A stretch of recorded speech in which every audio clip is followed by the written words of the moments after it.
Honduras Decide. Como siempre, estamos ya preparados para llevarle a usted la opinión de expertos sobre diversos temas que se dan en nuestro país. Qué bueno que usted nos acompaña a través de la señal con valor TV Azteca Honduras. Le saluda Marlene Allen. La invitación a esta hora es para que usted se comunique con nosotros a través de nuestras redes sociales. En Facebook nos encuentra como TV Azteca Honduras y de esa manera podemos estar en constante comunicación. A esta hora de la noche tenemos el placer, el honor de presentar a un destacado abogado constitucionalista del país. Estamos hablando del abogado Juan Carlos Barrientos, quien nos acompaña esta noche. Muy buenas noches, qué gusto tenerlo, bienvenido. Gusto es mío, Marlene, gracias, muy amable por su invitación. Sí, a esta hora, abogado, quisiera que empezáramos hablando sobre un tema que nos ha acaparado la atención a nosotros los hondureños ya durante varios meses. Estamos hablando de la reelección presidencial. Quisiera que hiciéramos como una cronología para que la gente que nos está viendo, si en algún momento no le quedó claro algo de este proceso, ya que algunos dicen que es ilegal, otros dicen que es legal, ahora que se busca reglamentar que después que se llevaron a cabo las elecciones generales, pues para tener claro en realidad cómo se ha llevado a cabo este proceso de legalizar o no la reelección. Quisiera que empezáramos hablando del momento en el que se empieza a nombrar por parte del presidente Juan Orlando Hernández o de sus allegados, cuando la gente empezaba a sospechar que Juan Orlando Hernández iba a anunciar su candidatura. Él lo negó, él decía, no, yo quiero seguir trabajando, en este momento no me estoy enfocando a eso. Sin embargo, meses después ya se daba la confirmación por su parte, ya que según él, la gente del Partido Nacional lo miraba a él como el mejor candidato y obviamente para gobernar durante los próximos 4 años. Primero, algunos miembros del Partido Nacional llegan a la Corte Suprema de Justicia a poner un recurso de inconstitucionalidad en contra del decreto, de la Constitución, que allí se mencionaba que la reelección es ilegal. ¿Esta fue la vía correcta, abogado? ¿Y qué es un recurso de inconstitucionalidad? Bien, para ser didáctico, así como soy yo en mis clases de Derecho Constitucional, la Constitución de la República es producto de una Asamblea Nacional Constituyente, la cual tiene como objetivo primordial redactar una nueva Constitución. Generalmente esta Asamblea Nacional Constituyente, que es el poder, la esencia del poder dentro del Estado, surge principalmente cuando se va a fundar un Estado por primera vez, que necesita de una norma fundamental que organice al Estado y le otorgue derechos fundamentales a las personas y establezca una división de poderes, porque recuerde que estas teorías vienen de Francia, donde existía lo que se llama el antiguo régimen, donde había una monarquía absoluta en manos de Luis XVI, donde todos los poderes estaban en manos de una sola persona. Entonces era muy importante que cuando se produce la Revolución Francesa y surge el derecho constitucional moderno, como nosotros lo conocemos, la reconfiguración del Estado, de pasar de ser una monarquía a convertirse en una nueva forma de gobierno de tipo republicano, y utilizan este nombre haciendo alusión al mejor sistema de gobierno que ha habido en toda la historia, que era la República en Roma. Los romanos tenían un sistema que era un sistema de equilibrio, de balance, donde estaba representada la aristocracia en el poder ejecutivo, la democracia estaba representada en unas asambleas populares del pueblo y en el Senado estaba representado los nobles, que eran los que emitían las leyes y para los cuales había que ser abogado forzosamente, no como ahora que cualquier persona puede llegar al Congreso con tal de que sepa leer y escribir. Así es. Entonces, en las constituciones los constituyentes tienen plena libertad para elaborarla y para redactarla.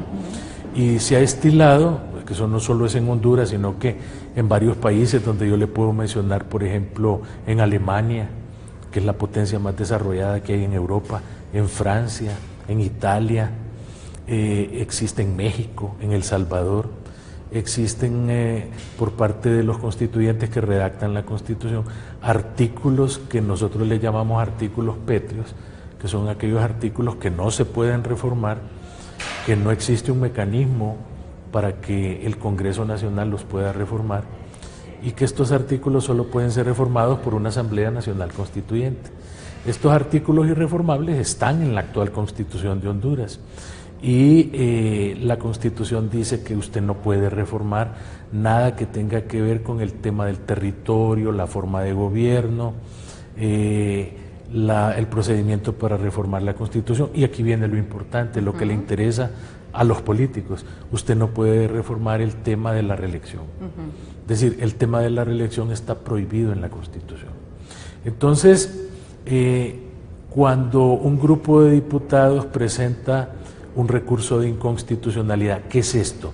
Un recurso de inconstitucionalidad es un recurso que de manera extraordinaria se plantea en la Sala de lo Constitucional de la Corte Suprema de Justicia para que se declare que una ley secundaria es inconstitucional. Una ley secundaria, no la Constitución, porque no puede la Constitución ser inconstitucional, eso es ridículo. Entonces, también se permite el recurso de inconstitucionalidad cuando se hubieran reformado artículos pétreos o irreformables. Mire, ya se dio el caso que cuando presidía el Congreso Nacional, don Porfirio Lobo Sosa, se reformó el artículo 240, donde se eliminaban los designados presidenciales y se sustituían por un vicepresidente. Y se procedió también a reformar el tema en cuanto a prohibirle a los presidentes del Congreso que pudieran ser candidatos presidenciales. Entonces la Sala de lo Constitucional declaró en un recurso de inconstitucionalidad que esa reforma constitucional era inconstitucional porque esos artículos eran de contenido pétreo y que por lo tanto no podían ser objeto de una reforma. Entonces, resumiendo, un recurso de inconstitucionalidad es un recurso extraordinario que se presenta en la Sala de lo Constitucional con el objeto de que la Corte declare que una reforma que se le ha hecho a una ley secundaria está en contra de la Constitución. Le voy a poner un ejemplo práctico. Dice la Constitución que el periodo legal para detener a una persona es 24 horas. Vamos a suponer que reforman el Código Penal, que es una ley secundaria. ¿Por qué se le llama secundaria? Porque está por debajo de la Constitución. Primero está la Constitución, después están las leyes especiales y después están los códigos. Ese es el orden jerárquico que hay en el ordenamiento jurídico. Entonces, vamos a suponer que el Código Penal lo reformaran y dijeran que ahora el periodo legal de detención de una persona para indagarla va a ser de 72 horas. Esa reforma es inconstitucional. ¿Por qué? Porque la Constitución no habla de 72 horas, habla de 24.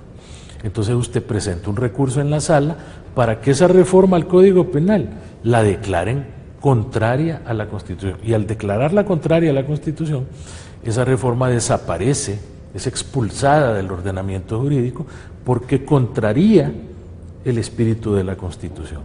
Entonces, este recurso que fueron a plantear en contra de la reelección no debió de haberlo admitido la Corte, porque la Constitución no puede ser inconstitucional.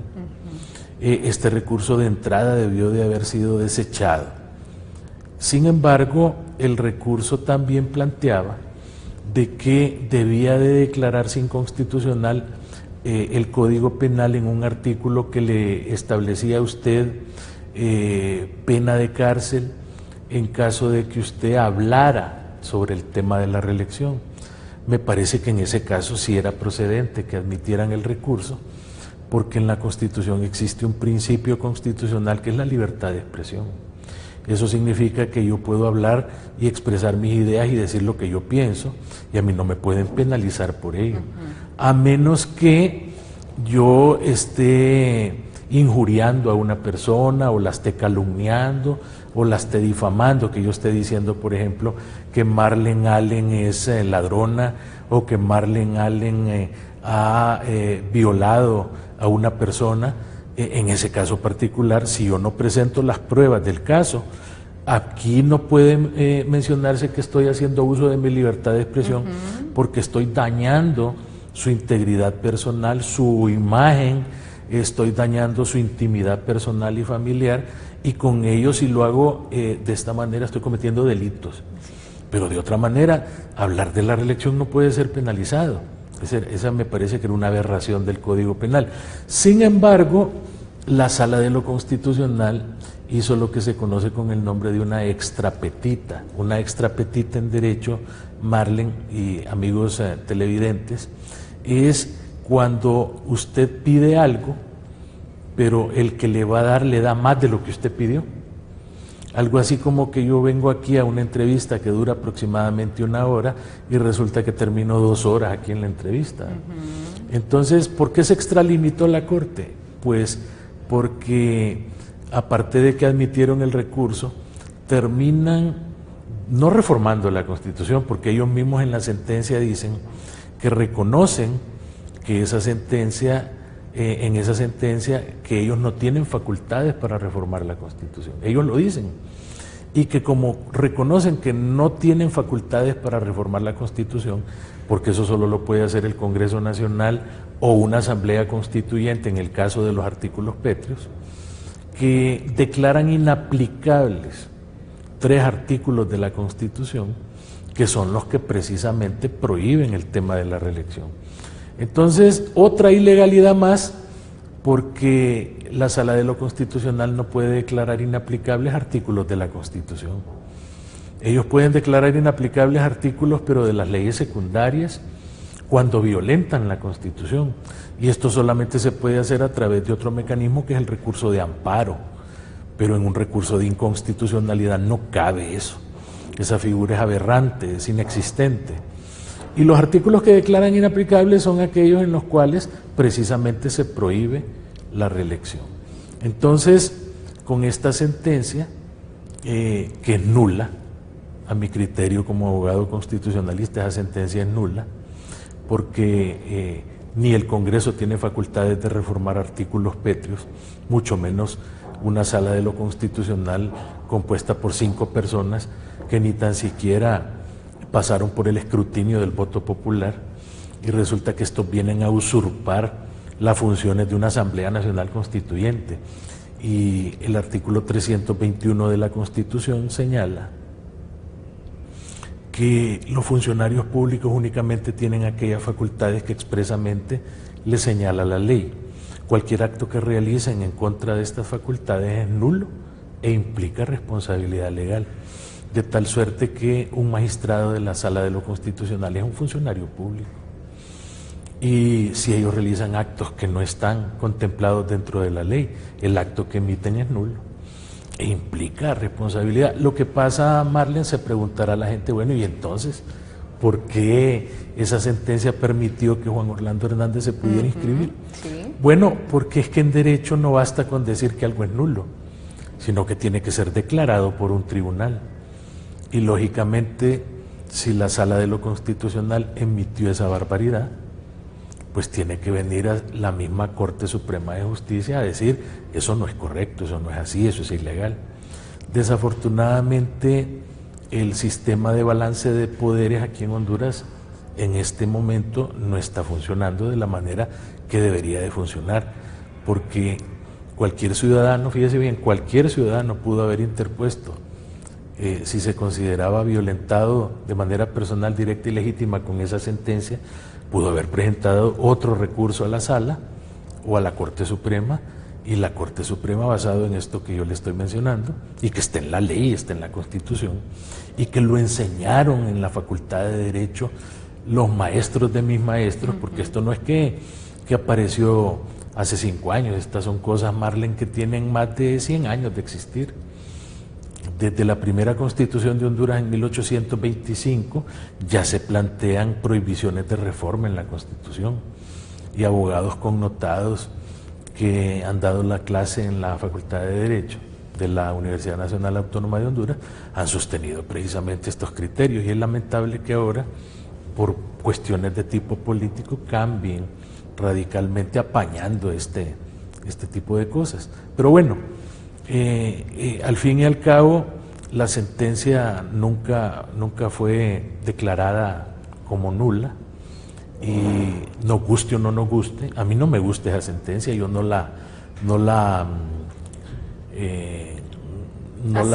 acepto, considero que es violatoria, de todo principio de constitucionalismo. Sin embargo, ahí está. Ahí está, y mientras no haya otro mecanismo, sí, se han puesto, pero el problema es que hay un principio jurídico, así como hay principios en matemáticas, en física, en química, en el derecho también hay principios generales que son los que informan toda la ciencia jurídica. Y hay un principio muy importante que dice que en derecho las cosas se deshacen de la misma manera como se hacen, de tal manera que si una sentencia ilegal declaró eso, tiene que venir otra sentencia de un tribunal del mismo nivel que declare lo contrario. Y el tema es que nosotros no tenemos en estos momentos la particularidad de tener una corte que esté en contra de estas cosas, porque más bien la corte está ahorita, yo debo hablar sin ambaje, ¿verdad? La Corte tiene 15 magistrados, de los cuales 8 pertenecen al Partido Nacional. Entonces, usted no puede concurrir a la Corte presentando recursos. De hecho, se presentaron 2 recursos, pero mal planteados, y la Corte los declaró sin lugar. Y en uno de ellos la Corte inclusive dijo que eso ya era cosa juzgada, porque fíjese, Marlene, que la Ley de Justicia Constitucional dice que usted tiene un plazo para interponer un recurso en contra de una sentencia, y el plazo lógicamente ya había transcurrido. Entonces son como legalismos, como tecnicismos legales, pero que al fin y al cabo aplican. Bueno, hablando de estos artículos que usted nos ha mencionado varias ocasiones en este momento, abogado, le mencionamos a usted que nos está viendo el artículo 237 de la Constitución. Ya nos decía el abogado constitucionalista Juan Carlos Barrientos que esto no puede ser reformado solamente mediante una Asamblea Nacional Constituyente. Estamos hablando del artículo 237, dice: el periodo presidencial será de 4 años y empezará el 27 de enero siguiente a la fecha en que se realizó la elección. Mientras tanto, en el artículo 239 dice: el ciudadano que haya desempeñado la titularidad del Poder Ejecutivo no podrá ser presidente o designado. El que quebrante esta disposición o proponga su reforma, así como aquellos que la apoyen directa o indirectamente, cesarán de inmediato en el desempeño de sus respectivos cargos y quedarán inhabilitados por 10 años para el ejercicio de toda función pública. Ese último artículo que usted acaba de leer, sí, el 239, sí, el que dice que el que haya ocupado la titularidad del Poder Ejecutivo no podrá ser candidato a la presidencia ni presidente, y que quien infrinja esa disposición cesará de inmediato en su cargo y será inhabilitado por 10 años. Ese artículo fue declarado inaplicable. ¿Qué quiere decir eso? Quiere decir que el artículo está ahí, el artículo no ha sido derogado, pero no se puede aplicar. Es algo así como que este vaso de agua que tengo yo enfrente, el vaso está ahí, yo lo estoy viendo, pero no puedo yo tomarlo para tomar agua. Entonces, esas son aberraciones, pero repito, están ahí en una sentencia. No nos gusta esa sentencia, no nos parece legal, pero mientras no haya otra, ¿verdad?, tenemos el problema. Eso fue, Marlene, precisamente lo que motivó que cuando Juan Orlando Hernández se fue a inscribir al Tribunal Supremo Electoral, lo inscribieran. Y si lo inscriben, Marlene, el órgano que modera y dirige la función electoral según la Constitución, pues quiere decir que la persona está habilitada. El magistrado Eric Rodríguez votó en contra, pero en la resolución final dice el tribunal que lo inscribieron porque hay una sentencia que prácticamente faculta para que en Honduras pueda haber reelección. Y ese, Marlene, es el origen de la crisis política. Y esta crisis política, porque nosotros debemos de ser francos y sinceros, no se origina ahorita. Esta crisis política, Marlene, viene del 2009. ¿Por qué razón? Porque Manuel Zelaya Rosales, con su cuarta urna, andaba buscando también exactamente lo mismo, la reelección, solo que la buscaba de manera equivocada a través de una encuesta denominada la cuarta urna. Y este señor, el actual presidente de la República, lo hizo a través del mecanismo del plebiscito y del referéndum, que no existían cuando Manuel Zelaya quiso hacer la cuarta urna. Fíjese que hasta el 2010 se reformó la Constitución para incorporar el plebiscito y el referéndum y el juicio político, y se hizo como una recomendación de la Comisión de la Verdad que presidía el guatemalteco don Eduardo Stein. ¿Por qué razón? Porque ellos identificaron que el motivo primordial de la crisis del 2009, aparte de la reelección, era el tema de que no había en aquella época una manera legal de consultarle a la gente, y que eso había motivado que Mel, violando la ley, lo hiciera a través de una encuesta. Si en aquella época hubiera existido el plebiscito, se hubiera convocado al pueblo hondureño para que el pueblo hondureño determinara si efectivamente estaba de acuerdo en convocar a una Asamblea Nacional Constituyente. ¿Para qué? Para quitar el tema de la reelección. Mire, a mí que no me vengan con cuentos de que querían convocar una constituyente para mejorar el capítulo de los derechos individuales de los hondureños, o para mejorar el capítulo de la educación o de la salud. Mire, Marlene, aquí cuando se meten al tema de que quieren reformar la Constitución es porque quieren eliminar el tema de la reelección, y eso no solo es en Honduras, Marlene, eso es en la mayoría de los países latinoamericanos. Mire lo que acaba de pasar en Bolivia. Usted sabe que en Bolivia la Constitución de la República le prohíbe al presidente volverse a reelegir por un tercer periodo. Y vino Evo Morales y convocó a un plebiscito, y la gente en el plebiscito le volvió a decir que no. Pero él recurrió, así como en Honduras, aquí le pasaron la receta. Él recurrió al Tribunal Constitucional boliviano, y el tribunal dijo exactamente lo mismo que dijeron aquí, y se va a asustar usted, porque son teorías que no hay que ser abogado ni gran estudioso del derecho constitucional para comprender de que son teorías aberrantes. Mire, dicen que el derecho a la reelección es un derecho humano, y lo mismo dijeron en Bolivia, es un derecho humano, y que usted no puede violentarle a una persona un derecho humano, y que la sentencia de la Corte lo que hace es restituirle a una persona aquel derecho humano que la Constitución le ha violado prohibiéndole la reelección. Entonces, uno de los principios generales de los derechos humanos es que los derechos humanos son universales. ¿Qué quiere decir eso? De que no es que va a ser derecho humano para Juan Carlos Barrientos o para Marlene Allen, tiene que ser derecho humano para todas las personas, todas. Para los 8 millones de hondureños tiene que ser derecho humano, porque no puede ser derecho humano para mí y derecho humano para aquel, pero para aquellos otros no. Y si usted se pregunta, ¿cuántas personas tienen el derecho humano de la reelección?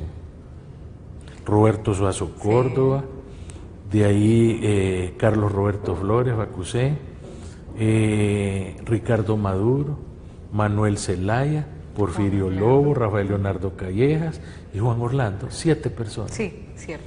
Entonces, lo que les interesa es fundamentalmente el tema de la reelección. Entonces, ya habiendo esa sentencia, lo inscriben, y estando inscrito, pues yo siento, y es una particular percepción que yo tengo, de que los partidos políticos de oposición no debieron haber participado en este proceso electoral. Allí va mi siguiente interrogante. ¿Cómo ve usted entonces el actuar de los partidos de oposición en este caso? ¿Por qué dejaron entonces que se inscribiera el actual mandatario Juan Orlando Hernández si, según ellos, esto era ilegal? ¿Habría allí otros intereses siempre en que la reelección se aprobara o fuera bien vista en todo caso por el pueblo hondureño? Mire, fíjese que cuando usted analiza todas estas marchas, todas estas protestas que son válidas porque constituyen un derecho constitucional, constituye también un derecho humano la protesta, siempre y cuando esta protesta no violente el sistema legalmente establecido, ni tampoco violente los derechos de las demás personas. La protesta se permite. Estas protestas, repito, debieron haberse hecho con toda intensidad cuando salió esa sentencia de la Corte. Mire, no hubo un momento más propicio que ese para protestar, para tratar de revertir eso, para buscar todos los mecanismos necesarios para que se pudiera llevar a cabo una regresión de esto. Pero no se hizo. Se trató el tema de manera muy light. Siento yo que fue muy poca la protesta. Y ya una vez electo el señor, una vez reelecto, con un proceso electoral que no ha tenido la claridad necesaria y que es lo que precisamente ha creado también esta crisis política, viene la protesta. Entonces yo siento que la reelección es algo ilegal, pero de derecho, porque de hecho, Marlene, con haber participado en el proceso electoral y haber ido con él al proceso electoral, definitivamente usted está como de hecho convalidando la reelección.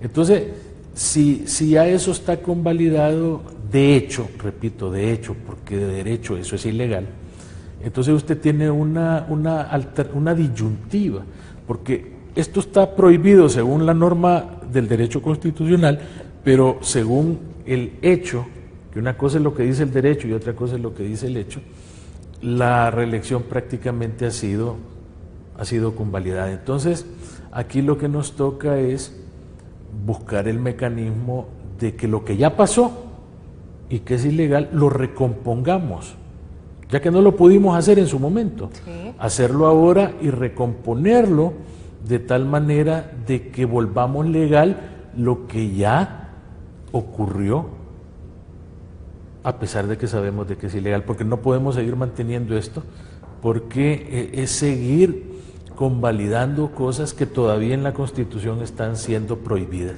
Entonces, usted tendría que reformar la Constitución, ¿vale?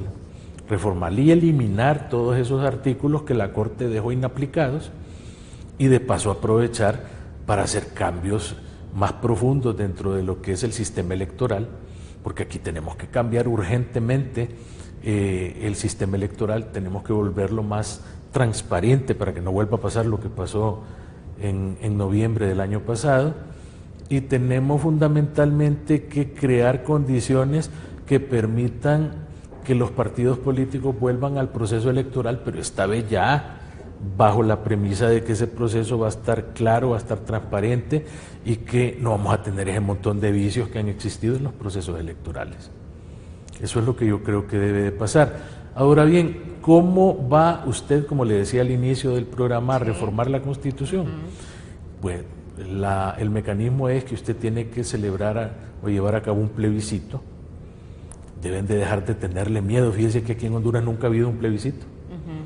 Entonces ya es tiempo que haya por primera vez uno donde le pregunten a la gente, ¿quiere usted que en Honduras se convoque una Asamblea Nacional Constituyente para reformar la Constitución y eliminar los artículos pétreos?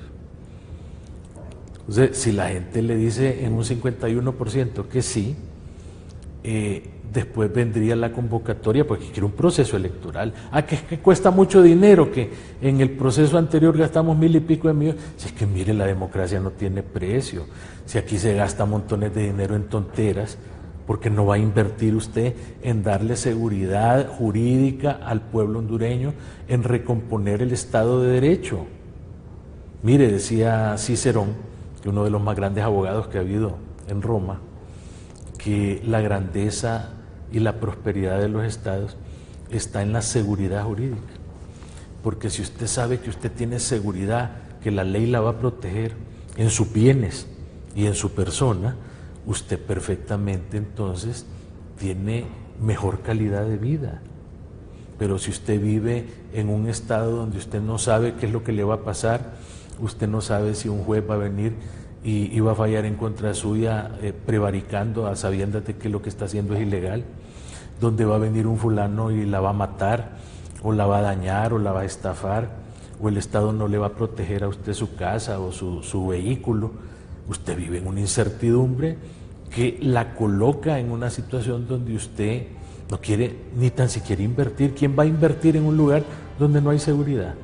Así es. Entonces, esas cosas se hacen así, se le consulta al pueblo, el pueblo va a un proceso electoral, eligen constituyentes.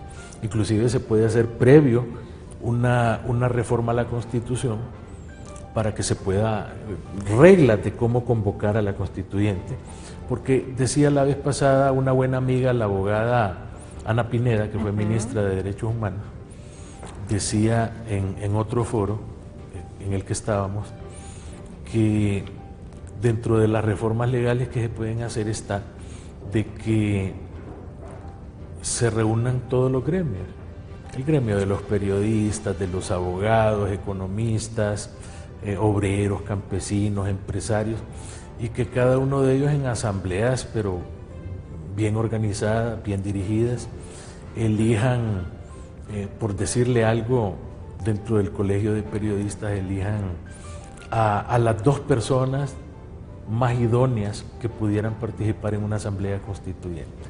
Entonces ahí se van a un proceso electoral interno, etcétera, etcétera, eligen esas 2 personas, en los otros gremios otras dos, y así se va depurando hasta lograr alcanzar una nómina que no necesariamente tiene que ser de 128, porque la Constitución habla de 128 diputados al Congreso. Aquí es diferente porque es una asamblea constituyente, que puede haber un número diferente, pero de manera de que haya una integración de todos los sectores, sí, y que se pueda debatir esto, porque ya la realidad rebasó al derecho, la realidad rebasó a la Constitución. La Constitución dice que es prohibido, pero en la realidad no está prohibido porque se llevó a cabo. Así es. Entonces, esas cosas tenemos que pensarlas. Ha formado parte de la agenda de Libre. Libre, cuando presentó su plan de gobierno, uno de los puntos fundamentales era una constituyente. Así es. Así que, por la paz social y por la recomposición de las instituciones sociales dentro del Estado, valdría la pena que meditáramos en esto. No estoy diciendo que esa es la... que ese es el camino. Que ese es el gran... o que esa sea la gran solución a los problemas de Honduras. Yo no estoy diciendo eso, porque lógicamente también tenemos que comprender que una ley puede ser muy buena, Marlene, pero si las personas encargadas de cumplirla y de aplicarla no tienen moralidad, entonces, como decía Víctor Raúl Haya de la Torre, expresidente del Perú, una mala ley se convierte en una buena ley en manos de un buen juez. Pero a contrario sensu, una buena ley se puede volver un instrumento letal si el que la maneja es un corrupto y es una persona que no tiene moralidad. Sí, abogado, definitivamente. A esta hora de la noche estamos hablando con el abogado constitucionalista Juan Carlos Barrientos sobre esta situación de la reelección. ¿Por qué?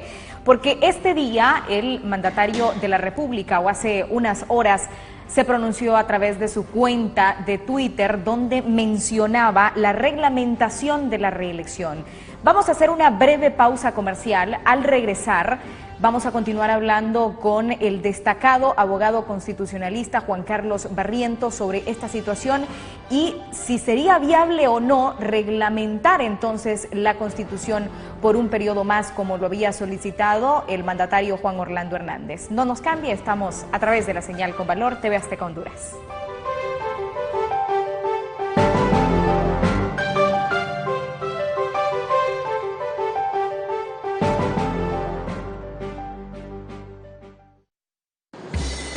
Buenas noches, quiero mandar un envío Banco Azteca Honduras. Primo. Felicitaciones por tu cumpleaños. Te lo agradezco mucho, primo. Te mandé el dinero por MoneyGram, ya lo puedes recoger. Gracias, hermano.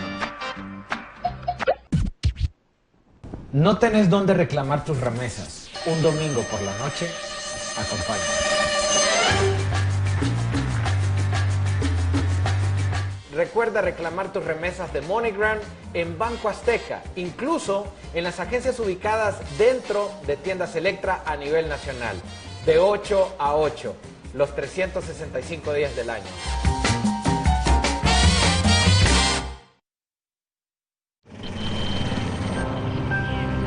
Protestas.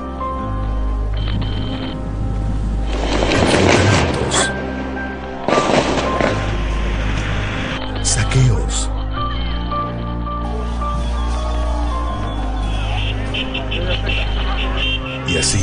queremos un mejor país.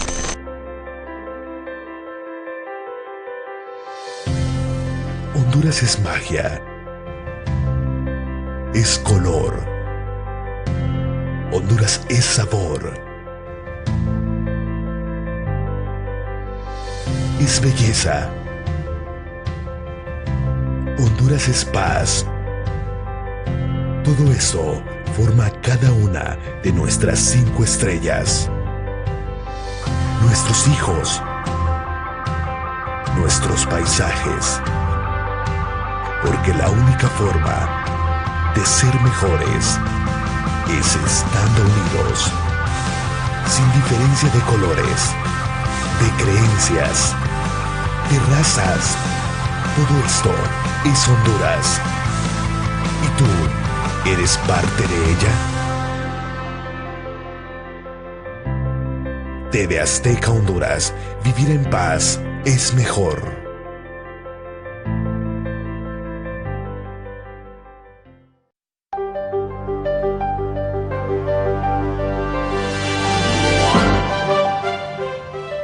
Gracias por acompañarnos a esta hora de la noche en Honduras Opina. Hoy estamos hablando sobre el polémico tema de la reelección que ha abarcado por varios años la atención del pueblo hondureño y por supuesto de la clase política del país. Ya hemos hablado con el abogado constitucionalista Juan Carlos Barrientos sobre lo que sucedió con este recurso de inconstitucionalidad, la sentencia de la Corte Suprema de Justicia. Ahora vamos al siguiente paso, debido a que según el Tribunal Supremo Electoral, el pueblo hondureño escogió nuevamente a Juan Orlando Hernández como presidente para los próximos 4 años. Ahora, ¿qué es lo que queda? Reglamentar la reelección, según el mandatario hondureño, quien publicó a través de su cuenta de Twitter. Tal como lo solicitó el Partido Nacional, las 1.500.000 firmas de la iniciativa ciudadana, el proyecto de ley del Consejo de Ministros y su servidor, reitero mi posición para que se ponga límites a la reelección. Mi compromiso con el pueblo hondureño fue aspirar a un periodo más, dice el mandatario Juan Orlando Hernández a través de su cuenta de Twitter. Ante esto, le preguntamos a nuestro invitado experto, el destacado abogado constitucionalista Juan Carlos Barrientos, ¿se puede reglamentar la reelección? Mire, el Congreso Nacional no tiene facultades legales para hacer eso, porque, repito, eso forma parte de un articulado de contenido irreformable, de contenido pétreo, que mientras no sea derogado el artículo constitucional que declara como pétreo el tema de la reelección, el Congreso no va a poderlo reglamentar. En este caso particular, usted primero tiene que convocar al pueblo hondureño a una consulta popular para irse después a una asamblea constituyente que se encargue de derogar los artículos pétreos.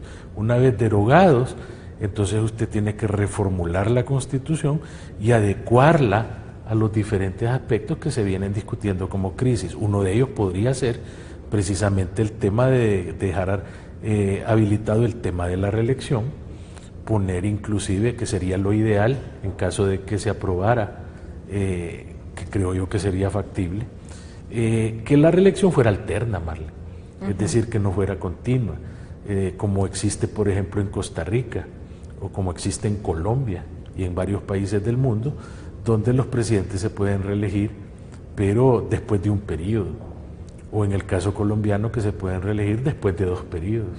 Es decir, se reeligen una vez, pero de ahí no se pueden reelegir una tercera, sino que tiene que esperar un periodo más alterno para después volverse a lanzar en una reelección. Continuo es de que se puede reelegir 1, 2, 3, 4, 5, 20 veces, sin ningún problema, como está por ejemplo en Nicaragua.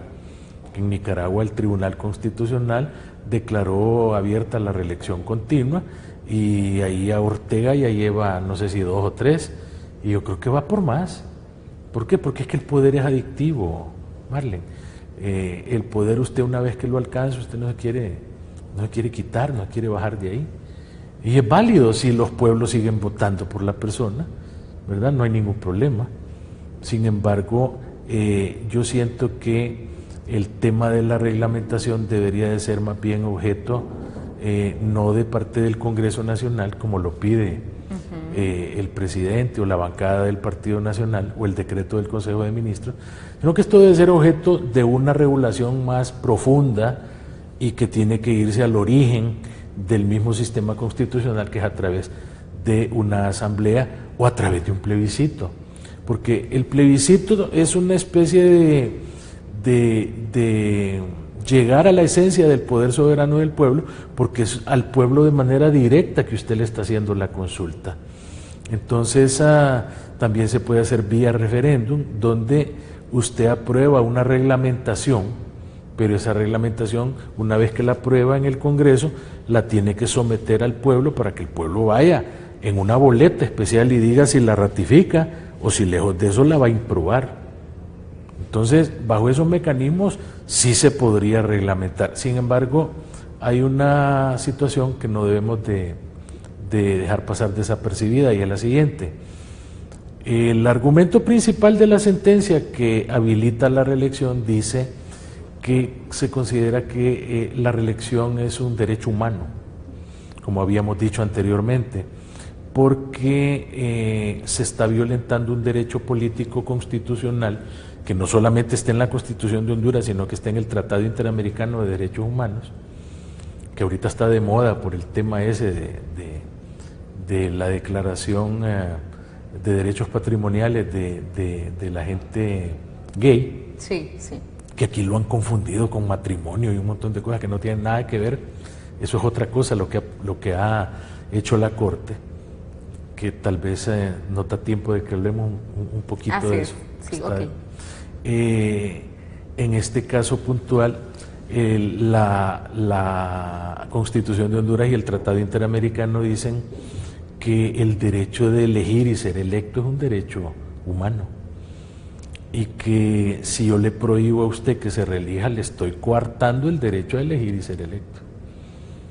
Entonces, pero aquí hay un juego de palabras, ¿verdad? Siento yo, abogado, no sé si usted me corrige, porque dice elegir y ser electo, pero no reelecto. Entonces, eso es lo ¿cómo que, interpretarse? Es que eso es lo que hemos manifestado, de que el derecho a que usted se reelija no violente el derecho humano, porque el derecho humano es que usted elija o lo elijan, pero si a usted ya lo eligieron una vez como presidente, eso significa que su derecho está ahí, está incólume, usted ya gozó de ese derecho, y los derechos no pueden ser absolutos. Esa es la contrapartida, y usted está muy bien ubicada en su apreciación cuando usted me dice eso. Yo comparto lo que usted me acaba de decir.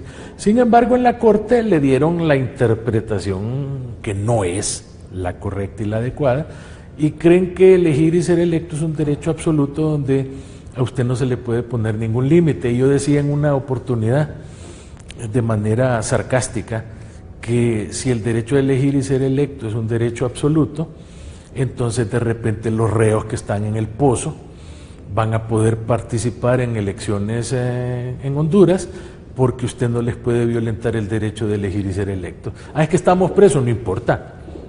El derecho de elegir y ser electo es un derecho absoluto que no tiene límites, y eso no puede ser. Todos los derechos tienen un límite. Entonces, le decía que como ellos valoraron que elegir y ser electo es un derecho absoluto y es un derecho humano, ¿qué va a pasar el día de mañana si yo le pongo límite a ese derecho? Y yo digo, mire, no, usted solo se va a poder elegir una vez. De que me están siguiendo la misma tónica de interpretación de esta sala, de lo constitucional, entonces eso va a significar de que si a mí me ponen un límite, me están violando mi derecho, porque yo, como el derecho es absoluto, yo me puedo reelegir cuantas veces yo quiera. Claro, entonces se volvería a repetir esta situación. Y se volvería, ¿verdad?, a repetir esta historia. Se puede utilizar. A menos que mejoremos a través de una asamblea o de un plebiscito la Constitución y le coloquemos verdaderos obstáculos al tema de la reelección, y que le demos como un capítulo especial al tema de la sala de lo constitucional, o que en vez de tener una sala, mejor creemos un tribunal constitucional, pero que le pongamos límite al tribunal. Es decir, el tribunal se va a encargar de esto en cuanto al tema constitucional, pero que no podrá hacer esto, aquello y lo otro, porque si no vamos a la de nunca terminar.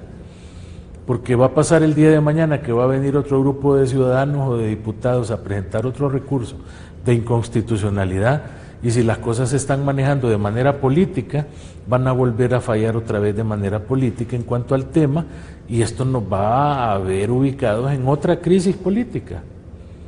Entonces, yo creo que cuando se dijo en su momento que no iba a haber reelección y después se dijo que sí, y ahora se dice de que solo por una vez, de repente como que siento yo que no hay mucha claridad en el tema, porque hubo un acto ayer en el Gimnasio Nacional de Ingenieros Coliseo, Sí.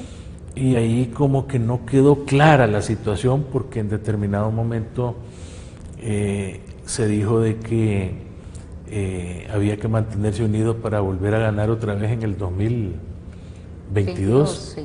Y entonces, No, inclusive en la campaña antepasada también del mandatario Juan Orlando Hernández, él mencionaba que el Partido Nacional iba a estar en el poder por más de 50 años. Son cosas que también dejan ciertas dudas. sí, y entonces lo mejor, Marlene, es, siento yo que la intención es buena, porque estas cosas hay que reglamentarlas, no hay que dejarlas abiertas, hay que recomponer esta situación porque eso es ilegal, sigue siendo ilegal, pero como ya pasó, como ya ocurrió, como el evento ya se llevó a cabo, como los partidos lo permitieron, como se produjo prácticamente un acompañamiento en estas cosas, yo creo que ahora lo sano es recomponer, reconfigurar y legalizar esta situación para que las reglas del juego estén ya sumamente claras para próximos procesos electorales y que no nos veamos abocados a una situación de crisis como la que tenemos ahorita, porque yo creo que una reedición de una crisis como la que actualmente se está viviendo va a ser pero letal y puede tener graves consecuencias para Honduras. Así es, aún más de lo que esta crisis nos ha dejado como hondureños, varias personas fallecidas, algunas violaciones también a los derechos humanos, saqueos, problemas económicos, sociales, bueno, muchas situaciones de las cuales el pueblo hondureño debe también aprender. Hablando sobre esto de reglamentar la reelección, por ahí se habla de una presión por parte de Estados Unidos para con el mandatario Juan Orlando Hernández. ¿Cuál es su punto de vista sobre esto, abogado? ¿Usted cree que en realidad exista esta presión? Mire, nosotros no debemos desconocer el hecho de que la zona de influencia de los Estados Unidos abarca Honduras. Es decir, el que quiera desconocer eso definitivamente pues no conoce de geopolítica ni conoce tampoco del manejo de la relación internacional precisamente en estos países centroamericanos. La relación de influencia que ha tenido los Estados Unidos ha sido tremenda. En la década de los 70s, 80s se patrocinaron gobiernos producto de golpes militares. Fíjese, Marlene, que en la década del 70-80 solo Costa Rica y México eran gobiernos civiles, de ahí todos eran gobiernos militares, todos. En todos había gobierno militar, hasta que empezó la recomposición y empezaron a exigir asambleas constituyentes. Honduras no fue la excepción. En 1981 se convocó la constituyente hondureña para hacer la actual constitución. Y los Estados Unidos siempre han influenciado las políticas internas de Honduras, hasta en el campo de la justicia, porque muchos de los casos de los personajes que han intervenido en el tema del narcotráfico ha sido producto de extradición. Y la reforma del artículo 102 de la Constitución, que permite por primera vez extraditar hondureños, es producto de la influencia de los Estados Unidos. Recuerde usted que el secretario de Estado prácticamente llamó a Washington al presidente Lobo y al abogado Hernández Alvarado prácticamente para instruirlos de que procedieran a establecer la extradición de hondureños. E inmediatamente usted ha visto que todas las peticiones de extradición, todas son a favor. Usted no ha visto una que haya sido denegada. Así es. Entonces, a mí no me extrañaría que el gobierno de los Estados Unidos que siento yo que ha apoyado al gobierno de Juan Orlando Hernández, esté como pidiendo que, como le decía al principio del programa, que aquello que está actualmente ilegal se legalice, que aquello que se pueda crear bajo una premisa de aceptación tiene que ser reglamentado. Esto ya sonaba más bien desde antes de que se produjera el proceso electoral, porque recuerda usted que lo promovieron en el Congreso Nacional y la gente se preguntaba, y nosotros cuando analizábamos el tema políticamente decíamos, mire, cuando usted hace una acción en política es por algo, usted no actúa por inercia, usted siempre que hace un movimiento lo motiva algo, la ley de Newton en política de que toda acción amerita una reacción. Entonces, cuando fueron a presentar eso al Congreso, lógicamente era por una presión, y la presión que a todos se nos ocurre generalmente es la presión del gobierno norteamericano. Honduras es sumamente importante para ellos, la base más importante ahora está en Honduras, en Palmerola. Recuerde que el Comando Sur en Panamá ya no está funcionando, la Escuela de las Américas, donde se formaron la mayoría de los oficiales de los ejércitos latinoamericanos, y ellos han trasladado su sede a Palmerola.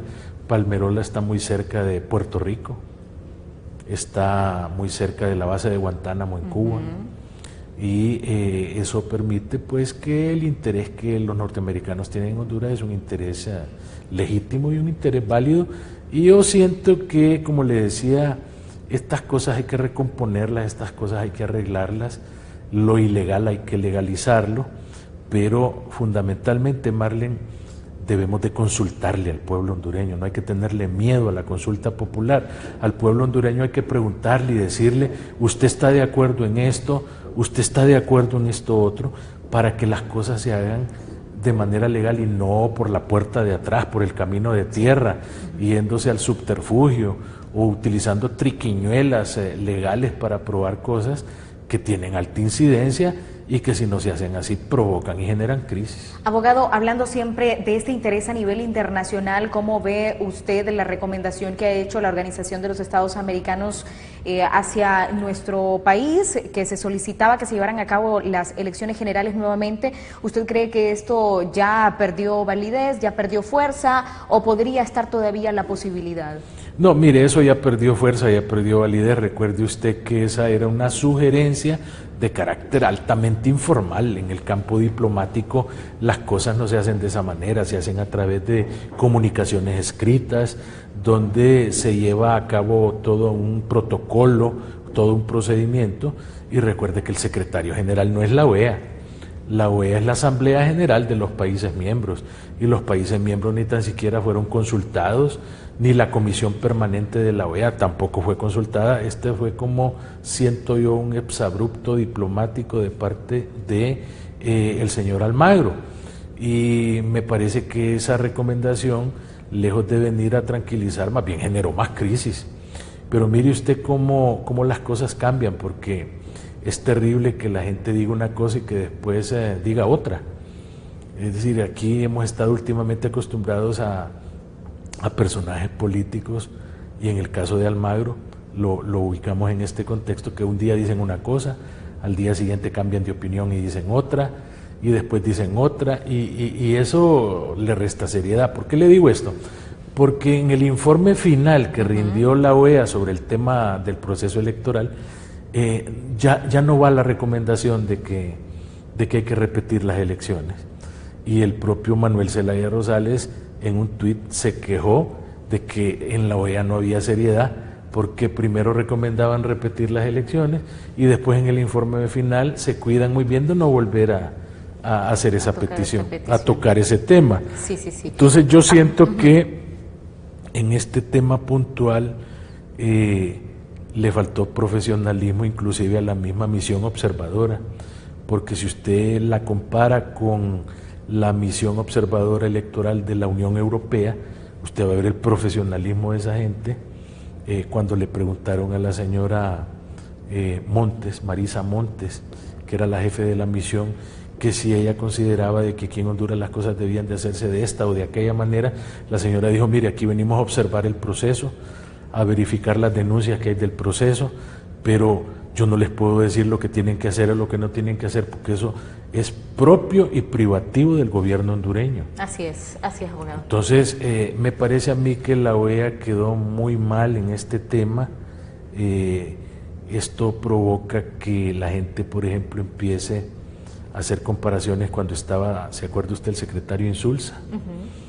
De que esta gente en determinado momento vienen a criticar a Honduras, pero pasan cosas más aberrantes en Venezuela, por ejemplo, y ahí no dicen nada, y pareciera que hay un sesgo político, tomando en consideración la orientación política que tiene la gente que llega ahí. Es decir, creo que desde Insulza para acá la Secretaría General se ha politizado. Ahora, abogado, cambiando de tema, la elección de la Junta Directiva en el Congreso Nacional. Se habla por parte del ex candidato a la presidencia por parte del Partido Liberal, Luis Zelaya, que el Congreso Nacional debe estar presidido por un miembro de partidos de oposición para que se mantenga la institucionalidad del país, mientras analistas opinan también que uno de los mejores candidatos para tomar la presidencia del Poder Legislativo sería Mauricio Oliva, actual presidente del mismo. ¿Cuál es su opinión brevemente, abogado? Bueno, mire, fíjese que en este tema nosotros no debemos de desconocer que idealmente Montesquieu, cuando elaboró la teoría de los frenos y de los contrapesos y la teoría de la división de poderes, lo hizo precisamente pensando de que en el Estado no podía estar el poder en manos de una sola persona, como le decía, en Francia el rey tenía el poder absoluto, y que el poder debería estar repartido, pero que todos los poderes tenían que ser iguales y que uno tenía que ser complementario e interdependiente respecto del otro, sin ninguna subordinación el uno con respecto del otro. Eso es lo ideal, esa es la teoría, ¿verdad? Sin embargo, pensar de que en la realidad eso puede llegar a ocurrir es vivir en el país de Alicia, ¿verdad? En el país de las maravillas, en Disneylandia. ¿Y en las grandes potencias? No, mire, el poder, una vez que usted lo alcanza, el poder no se cede. El poder cuesta mucho alcanzarlo para que usted lo venga a regalar, lo venga a ceder. Entonces, me parece a mí que me gusta ser pragmático en estas cosas. El Partido Liberal tiene el deseo, y me parece válido, de que lo reclame, de convertirse en el eje equilibrador de lo que puede ser la próxima gobernanza de los próximos 4 años. Entonces, es un deseo justificado, es un deseo meritorio, pero a mí me parece que es muy difícil poderlo alcanzar porque tenemos que ser fríos con los números. Para poder organizar la Junta Directiva usted ocupa 65 votos, que es mayoría simple, es decir, mitad más 1. Entonces el Partido Nacional sacó ahorita 61 diputados. Solamente le hacen falta 4 para poder alcanzar los 65, que es el número mágico. Y siendo realistas y analizando seriamente la composición política, el representante de la ADC, el único diputado que sacaron, Felicito Ávila, ese fue ministro del Trabajo en tiempos de Pepe Lobo. ¿Por quién cree usted que va a votar? Entonces, en el caso puntual del representante que sacó el PAC de Marlene Alvarenga, ese va a votar por el Partido Nacional, ya van 2.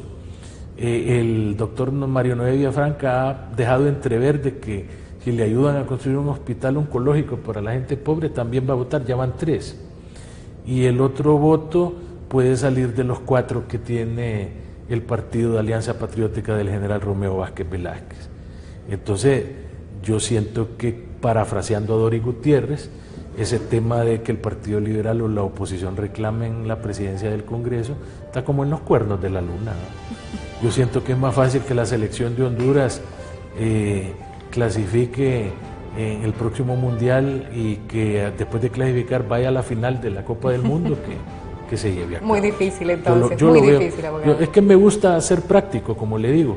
Hay cosas ideales que deberían de ser, pero yo en esta oportunidad lo veo muy difícil. Lo miraba más viable en el gobierno anterior cuando le ofrecieron ¿se acuerda? Sí. Que le ofrecieron al Partido Liberal la presidencia y que no la aceptaron. Ahí sí la miraba yo más viable, porque acuérdese que en aquella época Libre había sacado casi 40 diputados, el Partido Liberal había sacado 30 diputados, acuérdese que el PAC había también sacado como 14 diputados, entonces ahí era más fácil. Ahorita yo sinceramente lo veo muy difícil.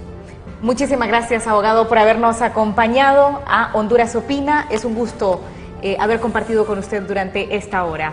Nosotros nos despedimos de usted agradeciéndole por su atención. Le invitamos a que mañana no se pierda a partir de las 9 de la mañana nuestro noticiero Hechos al Momento. Soy Marlene Allen, que tenga usted